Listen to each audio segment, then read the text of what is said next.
자, 두 번째 섹션 이어가겠습니다. 예. 아이고 세상에 패줄라님, 아이고 100달러 감사합니다. 아이고 고맙습니다. 해피와인님 10,000원 감사합니다. 고맙습니다. 네.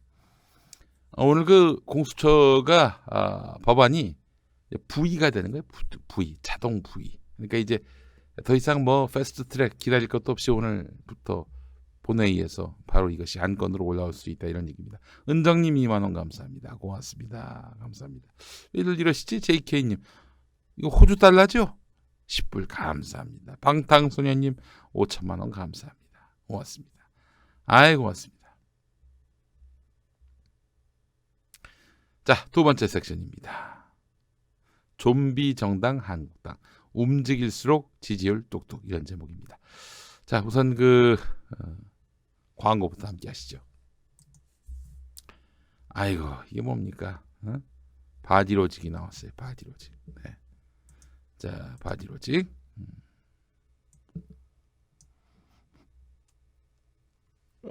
아이고 세상에 아침에 너무 일찍 일어나가지고. 자, 몸의 중심인 골반을 바로잡는 바디로직. 이제 김용민닷컴에서도 만나보실 수 있습니다. 가장 쉽고 가장 간단한 골반 교정 바디로직이 도와드립니다. 대부분 처음에는 그 효과를 의심하지만 한번 경험한 후에는 완전 반응이 달라집니다.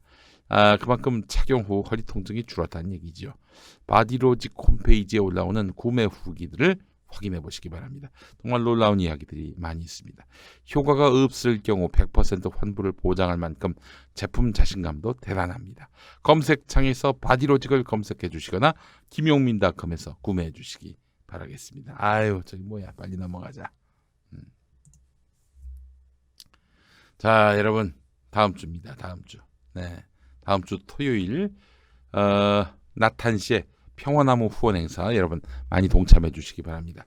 한신대학교 신학대학원 예배당 여기서 주차장 넓어요. 차 갖고 오셔도 됩니다. 네, 여기서 평화나무 후원 행사가 있을 예정입니다.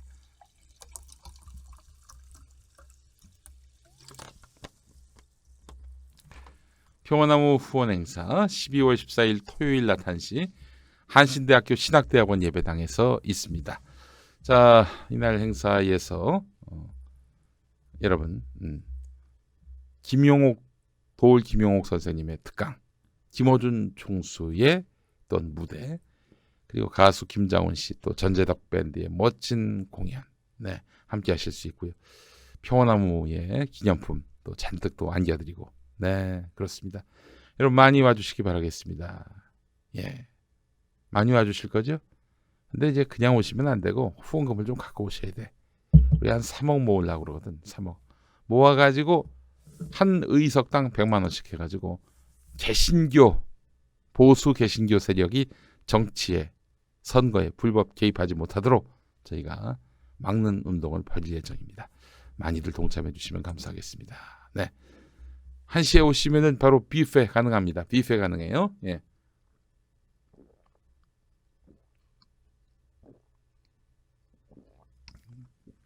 자, 참석은 못하지만 후원할 겁니다. 도울 선생 보고 싶은데 오세요.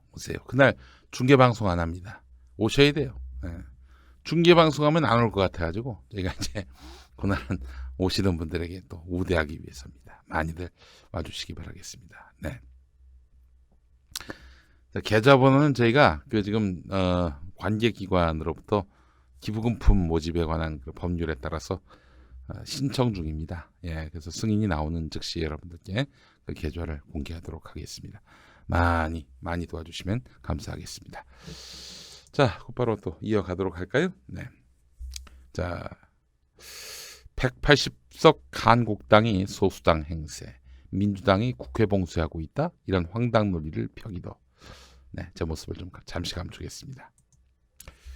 자, 한국당에 대한 비난 여론 높아지고 있습니다.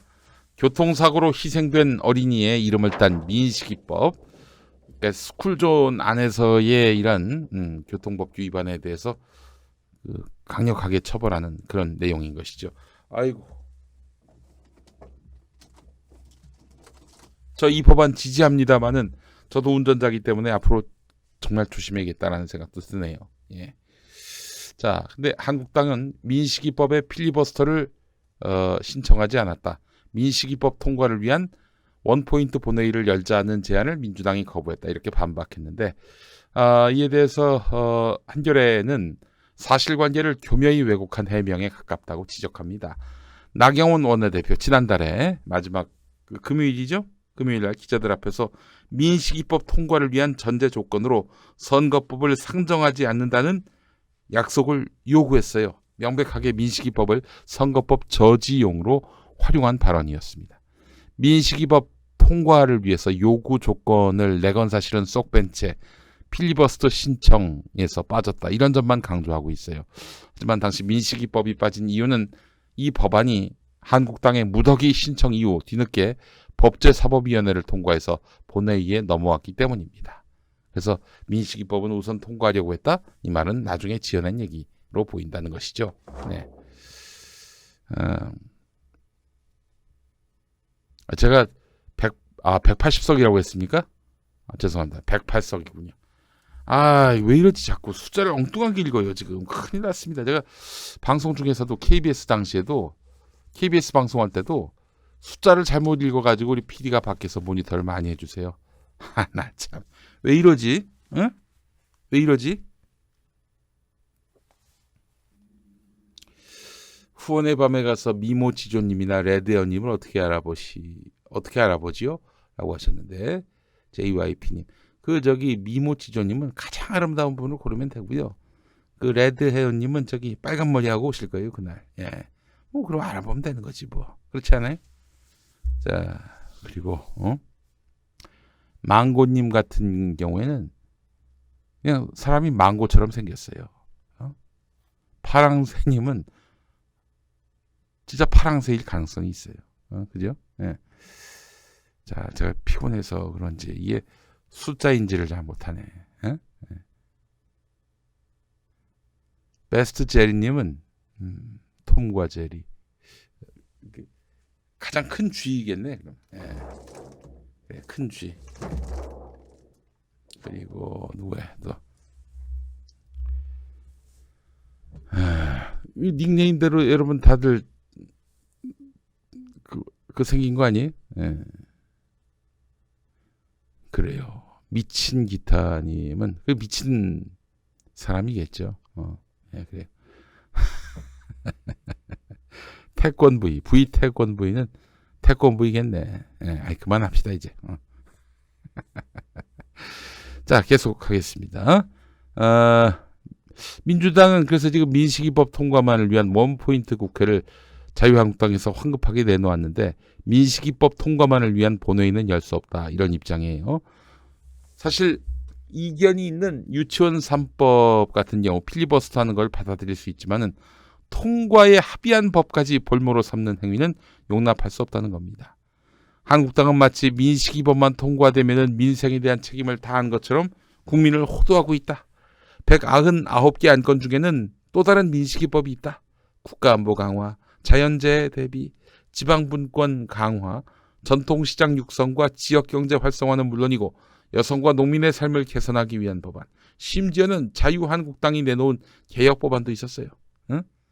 이것까지 다 일일이 토론하자.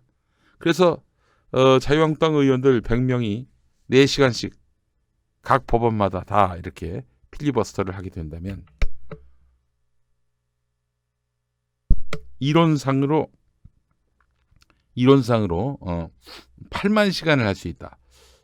그러니까 지금 제가 계산을 해보니까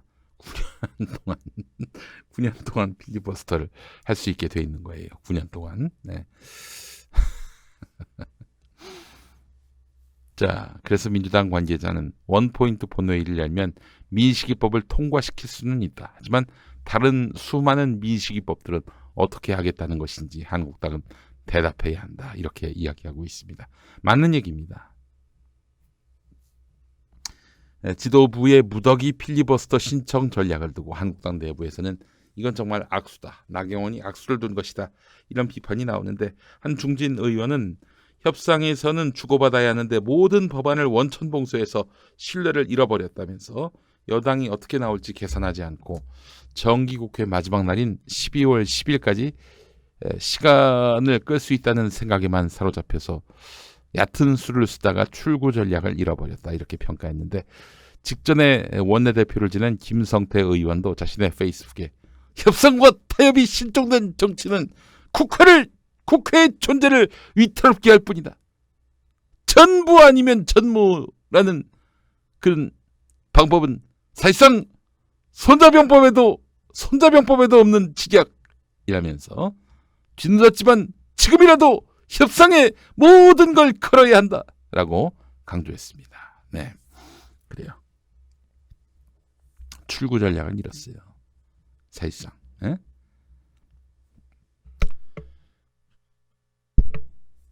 네, 그래요.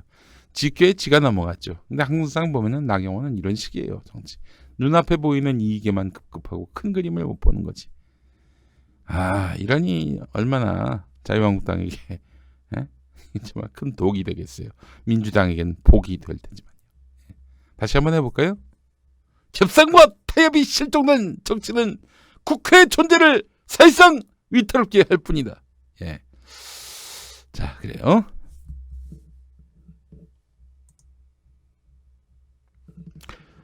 자, 부메랑이 된 필리버스터 카드의 한국당 고민, 그 구체적인 내용을 한번 들여다보겠습니다. 한국당은 어제 민식이법은 필리버스터 대상이 아니었다는 점을 강조하면서 여론전을 이어갔는데 앞서 한겨레 보도에서도 보셨듯이 이거는 그냥 손바닥으로 하늘을 가리는 거죠. 응? 한국당은 또 민식이법 등 민생 법안 통과를 원하고 있다는 점을 강조하기 위해서 원포인트 국회 개최를 거듭 촉구하고 있는데요. 하지만 여론전 외에는 뚜렷한 대응책이 보이지 않는 고립무원 상황입니다. 고립무원 상황.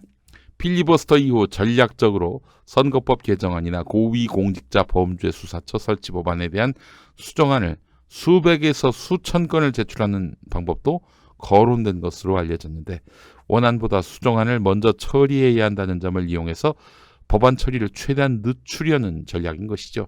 하지만 당내에서도 실효적인 대책이 아니라면서 부정적인 것으로 알려졌습니다. 아니나 다를까. 네.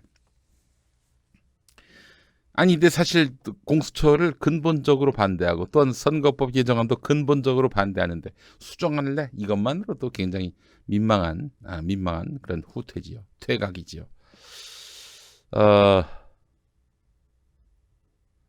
뭐 그렇게 해서 수정안을 갖고 막 토론을 벌이고 수정안이라는 게 뭡니까? 일단 선거법만 놓고 보면은 지금 자유한국당의 방안은 비례대표를 모두 없애고 지역구를 늘리자 이거 아닙니까? 대신 300석보다도 못하게 한 270석 정도로 해가지고 국회의원 정수 자체를 줄이는 방안. 이 정말 참 이 정치에 대해서 이렇게 무식하게 못 자르듯이 지멋대로 자르고 붙이고 하는 자유한국당입니다. 여러분 생각해 보세요. 비례대표가 왜 있습니까? 여러분 국회의원은 기본적으로 국민의 대표입니다. 국민의 대표예요. 그런데 지역구로만 국민의 대표를 한정할 수가 없는 거예요. 사실 이젠 지역구라고 하는 것은 이 지방자치단체, 광역 기초단체 또 그 지방의회 그 역할을 맡기는 것이 온당합니다. 국회는요 국민의 대표예요. 국민의 대표. 국민의 대표면 어떻습니까?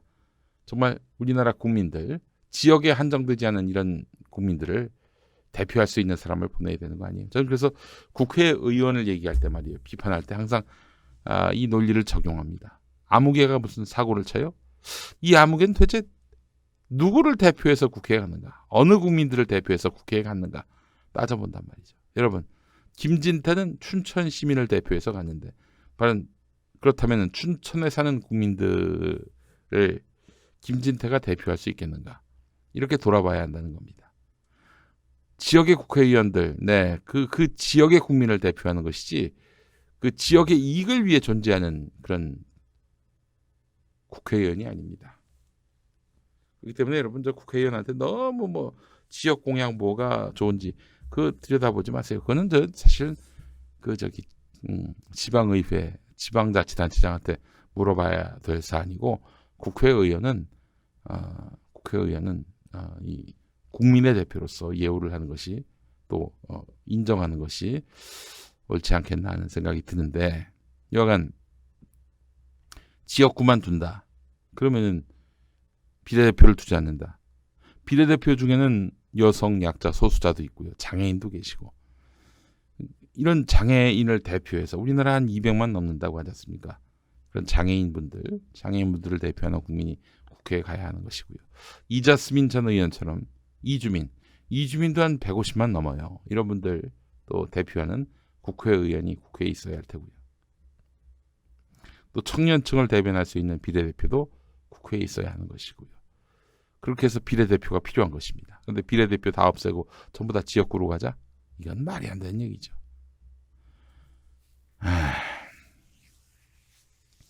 하여튼 지금 자유한국당은 선거제도 개편 자체를 막기 위해서 기를 쓰고 있는 것 같습니다. 그런데 이제 여당이나 나머지 당들이 다 뜻을 모아가지고 이렇게 선거제도 개편으로 가려고 하니까 자유한국당에서 딴족을 걸었던 거 아니에요? 그래서 이제는 뭐 여기까지 왔는데 여당에서는 나머지 4개 야당과 함께 계속 추진하겠다라는 입장이고요. 그래서 이제 사실은 이제 그 자유한국당에서는 협상안을 내놔야 된다. 그 협상안이라고 하는 것이 이제는 선거제도 개편 방안, 그리고 고위공직자범죄수사처 설치 방안에 대해서 아예 안 된다가 아니라 이제는 하되 이렇게 하자라는 수정안이 나와야 한다는 건데, 지금 너무 늦었다는 거죠. 이 국면에서 제시한다는 것 자체가 무리란 얘기입니다. 자, 이렇게 강대강의 대치 구도에서 돌파구가 보이지 않으니까 당내에서 협상론이 지속적으로 나오고 있는데,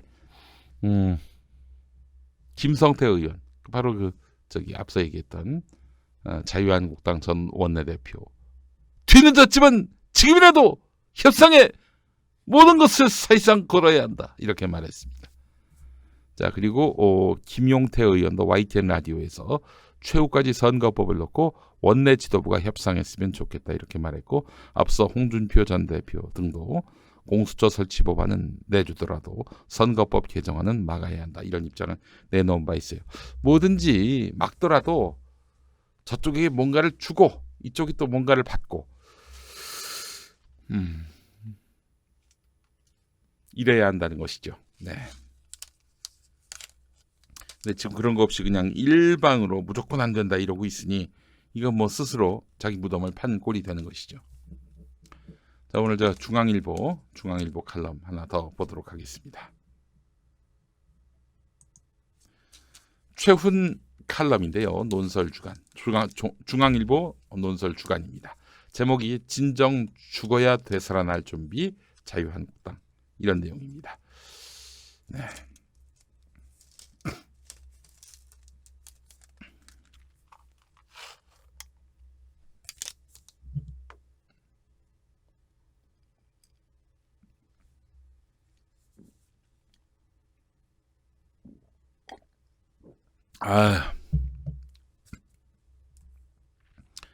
자, 바로 가겠습니다. 최훈 논설 주간. 문재인 정부도 밉지만 허구한 날 문재인 정부 욕만 하고 자신들은 아무것도 바뀐 게 없는 이 정당, 그러니까 자유한국당의 비호감도는 무려 65%다. 비호감도. 그렇게 비난하던 조국의 반대 수위를 넘어서, 그러니까 조국에 대한 반대 정서를 넘어선 65%란 얘기죠. 푸틴 대통령보다도 높다. 푸틴 대통령의 그 반대 비율이 61%란 얘기죠. 청년기에 자유한국당의 북풍 찻대기 사건을 목격했던 40대의 비호감도는 무려 79%. 미사일을 쏴대는 김정은 위원장만큼이나 싫다고 하니 참혹하다.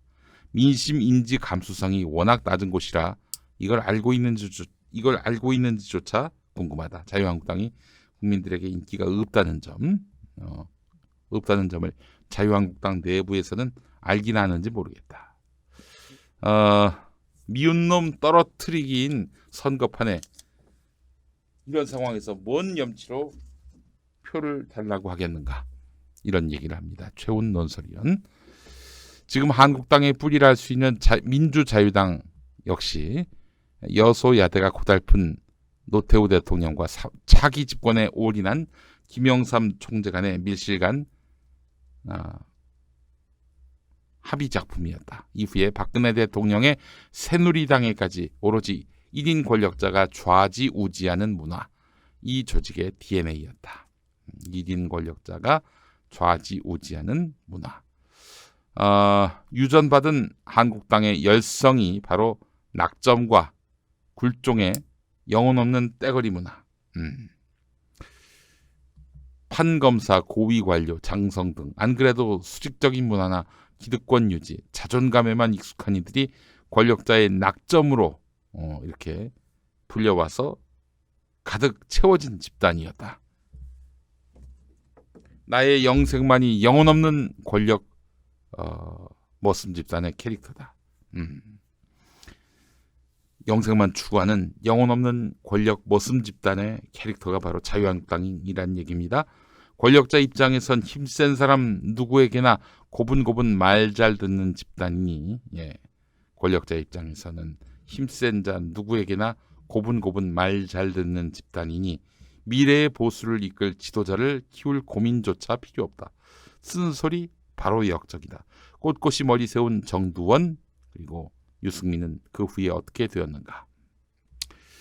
진정 생각들이 없으니 기억나는 당의 메시지나 이미지라고는 문재인 욕배면 5.18 망언이나 릴레이 단식, 패스트트랙 점거 농성 표창장, 박찬주 영입 소동 등 블랙 코미디뿐이다. 40% 중도층을 스스로 오지 말라고 밀쳐낸다. 문제적 정당을 넘어서 뭐가 뭔지도 모르는 정당인 듯 싶다. 황 대표의 뒤이은 의원들의 동조 삭발, 또 동조 단식 역시 애처로운 공천 눈도장이라는 조롱의 대상이 되고, 당대표 옆에서의 단식은 당대표 단식 옆에서 했던 할렐루야 찬송은 비호감만 높였을 뿐이다. 네. 역사적 책임을 져야 할 친박은 이제 내려오고 신선한 미래의 보수로 물갈이해야 한다. 네. 이게 바로 중앙일보의 논리입니다. 조선일보 논리도 이래. 이제 친박은 꺼져주시고 새로운 보수로 해서 이미지를 개선을 해가지고 자유한국당 다음 총선에서 승부를 걸어야 한다. 이런 얘기 아닙니까? 예. 불가능할 수밖에 없는 이유가 기본적으로 미래의 보수라는 거는 없어요. 지금 현재 미래 보수라고 하는 건 만들어지지도 않았어요.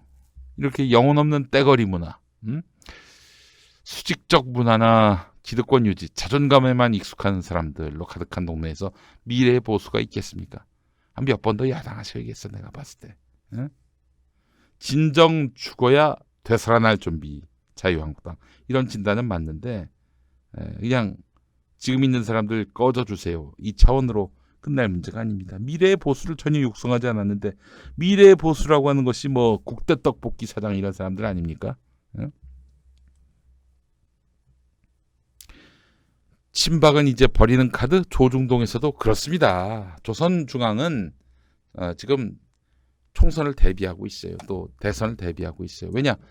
자기들을 뒷받침해주지 않을 정치 권력이 있는 것 자체만으로도 스트레스거든요. 네.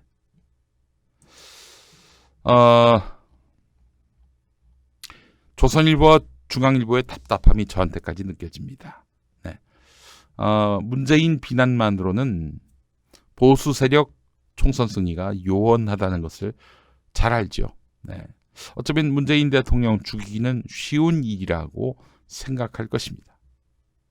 우군 윤석열의 검찰이 총선까지 충실히 의혹을 만들고 사건을 만들고 이러면서 문재인 정부의 도덕적 기틀을 붕괴시킬 것이 확실하다, 이렇게 기대하고 있습니다. 자, 그런데 이것만으로도 콘크리트 비호감증 65%를 극복할 수 있을까요? 고착된 지지율 30%만으로, 자유한국당의 고착된 지지율 30%만으로 선거 승리 꿈도 못 꿉니다. 그래서 늦었지만 친박을 치라 이렇게 말하고 있고 보수 통합을 요구하고 있어요. 가능할까요? 전 쉽지 않다고 봅니다. 예. 이게 내 결론이다. 콘크리트 극혐. 이걸 어떻게 뚫고 갈 수 있느냐. 가장 좋은 방법은 이번 선거를 포기하는 겁니다. 여러분, 저희는 뭐 집권할 자격이 없습니다. 이번 총선 대선 다 포기하겠습니다. 저희가 문을 닫고 개혁을 한 다음, 혁신을 한 다음 다시 나타나겠습니다. 여러분, 그때까지 안녕? 이래야 한다는 것이죠. 근데 그럴 리가 있겠습니까? 자, 나별이님, 네, 후원에 참석 못해서 슈퍼챗으로, 네, 아니, 나중에 또 저 계좌 깔 텐데 거기로 좀 해주시지. 비호감도가 65%라면 이거 저 내년 총선 보나 마나예요. 그래서 지금 저 어떻게든 검찰이 자유한국당을 돕고 있습니다. 열심히 돕고 있어요. 문재인 밑에서 저 자유한국당 선거운동하고 있는 거예요. 검찰이. 하나 참.